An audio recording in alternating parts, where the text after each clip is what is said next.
You are watching Xirtus. generation. No, Most of us are well, there's a view that's destroyed. held by elite powers that be, and they talk about it very openly sometimes. And so you know that the big issues, you say climate change, and you say that the world is overpopulated. If you go for a plane ride, Of course, yeah. Germany doesn't. You can see that it doesn't look that populated. It's just we've clustered together. This But is all I can think of is Saturday Warrior has this amazing song called Population Zero, I think. And it's just them singing about how the only way to save the earth is by reducing the population to zero. And it's like an over the top, like non-logical outcome of like this whole premise, but it's the way that they kind of phrase it, even though it's super hyperbolic, it matches the sentiment very well, where it's like, totally. why am I going to bring kids into this? Why are we going to add more people when there's all these problems to solve? I love that it's like the anti-Mormon aspect of it. I was trying to find the video. I remember I had a kid that was like HIV like year 2000 population zero. I remember this cassette tape I had as a kid, and just like so all the stuff I had that was so terrifying. It was not encouraging you to fall in love, have sex, to even get married, because to get married means that someone's going to take everything that not just everything you have, now they're going to take everything your family has. I mean, it was just this very frightening time that you were trying to avoid at any cost falling in love and then becoming exploited by somebody, right? Yeah. And so now today, though, it's also like the drugs that were the drugs that were available. I hate to sound like we're from the 2070s, but you will never see them again. You know, they're I mean, just skunk weed alone. The screen is gone. You try to get that skunk now at the dispensary. Good luck. You might think you're getting skunk, but you don't. You weren't there. You don't know. Right, and also just things that come from countries that no longer exist. You got to understand, like the world is a different place now. Quaaludes are gone, but there was a change that sort of happened where kids now are afraid they're going to accidentally walk by somebody on fentanyl and die. So a lot of kids are not doing drugs anymore, which is great, I think. But also kids are not drinking. For the first time in history, there's the least amount of alcohol that is being consumed by young these people kids. supposedly aren't having sex as much either. And so that's a lot of the. I think there's how long until there's some crazy reaction, though? Do you think there's going to be like this there's is part always of gonna that be pendulum swinging, and we're going to get to?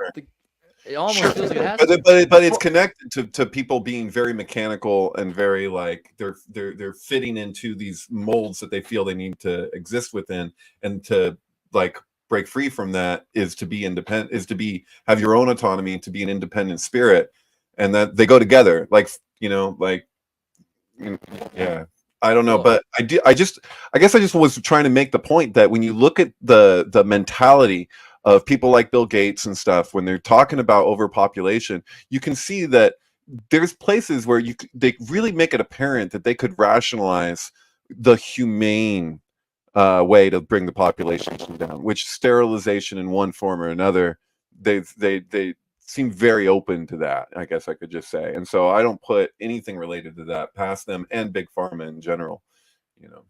Well, yeah, I wonder, that's the other thing, like why, because the population is so low, realistically, when you fly around and look at it, why 500 million, and what is the actual range of 500 million for?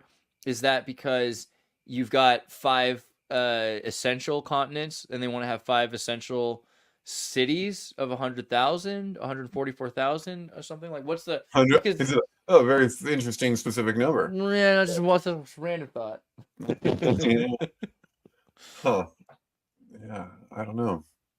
That was Arthur C. Clarke's idea, was to have one city in every continent, and it would be a super city, and it would go all the way up to the stratosphere, and that way it would get electricity and ground it to the earth.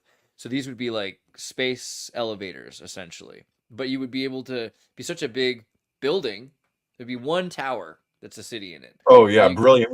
How could that go wrong? I mean. There's an initiative in the Siemens Corporation that sounds very similar to that. Siemens has something they call Megacities, and their version of Megacities is basically a place where they can just do a one-stop shop, do a like full, complete infrastructure overhaul, and let that be the epicenter of that entire country. Will be these big megacities. I think Singapore is like one of the big examples of those.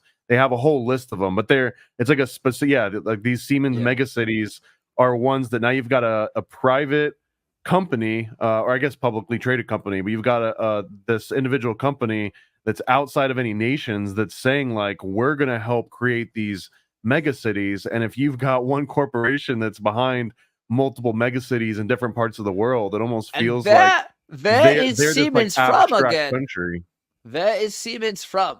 Tell me where they are. They are in München, yeah? They are in München. Sorry, I'm just saying, like, Jews drive German cars, I think is what Sarah Silverman said. There's a conspiracy here. Oh god, the Venus Project from Zeitgeist 2, the sequel to Zeitgeist, wasn't?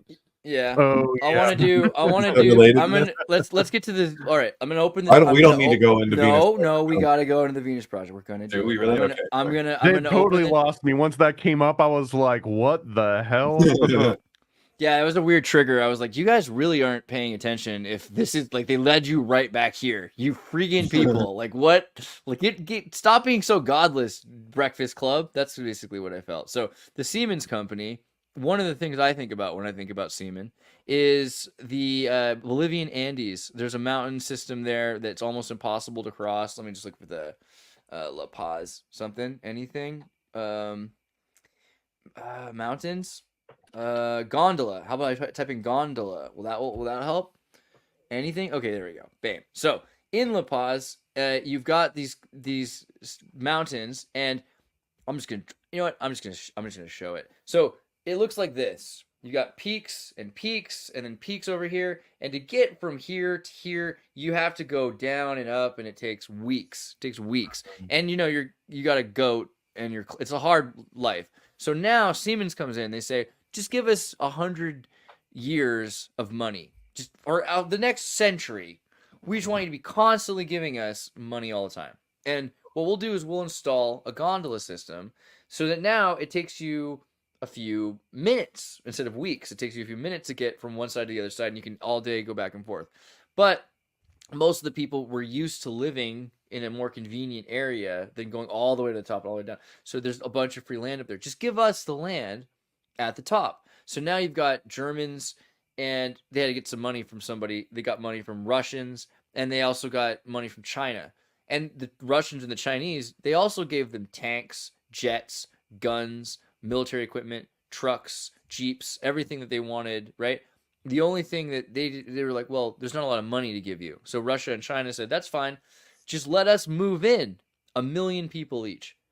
So we have 1 million people from China in La Paz about 10-15 years ago, and 1 million people from Russia in La Paz about 15 years ago, up at the top there with a Siemens gondola that control Bolivia. And what is Bolivia known for? I mean, I'm not just talking about cocaine, because that's a really big part of this, let's be honest. But there's also the gold and the copper and the metals and every other resource that Russia and China would want. But yeah, the idea that there's some families that move their way into the richest natural resources exist in Africa, and they're the least expensive globally for places like the United States to invest in. BlackRock has now bought practically all the resources in Ukraine, and so Ukraine is actually in debt to BlackRock right now. And that's a whole crazy rabbit hole, because BlackRock is also funding the CIA, training the battalions like the ones that recent guy who tried to shoot Trump was getting people to sign up for. And he was looking for people from Afghanistan. This is wild. Zelensky, BlackRock CEO Fink agree to coordinate Ukraine investment. Yeah.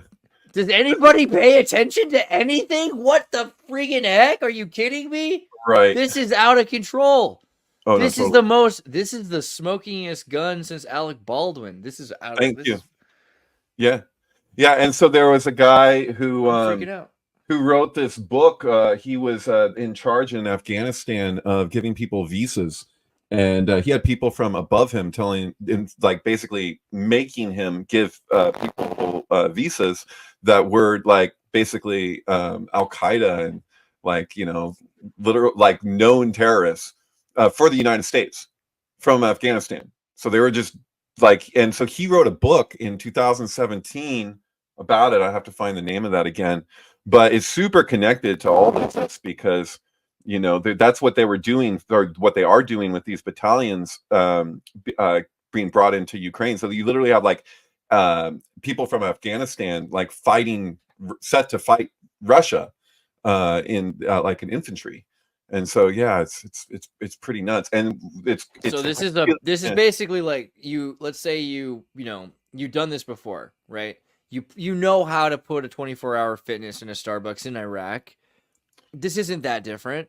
This is just like the next movie, right? You make a little movie, and then you make a big movie, and the Ukraine is the bigger movie. Is that what's going on here? Because this is crazy. It's gonna be $500 billion investment, and they're gonna own the Ukraine, and it's gonna be right next to Russia. This is so much more. I was almost over it. I was almost over the Ukraine. All strategic and planned, and you can see John McCain and Lindsey Graham like visit. I always forget how to pronounce it. I want to say Kyiv, but Will Morgan. JP Morgan's my rap name. Of course it is.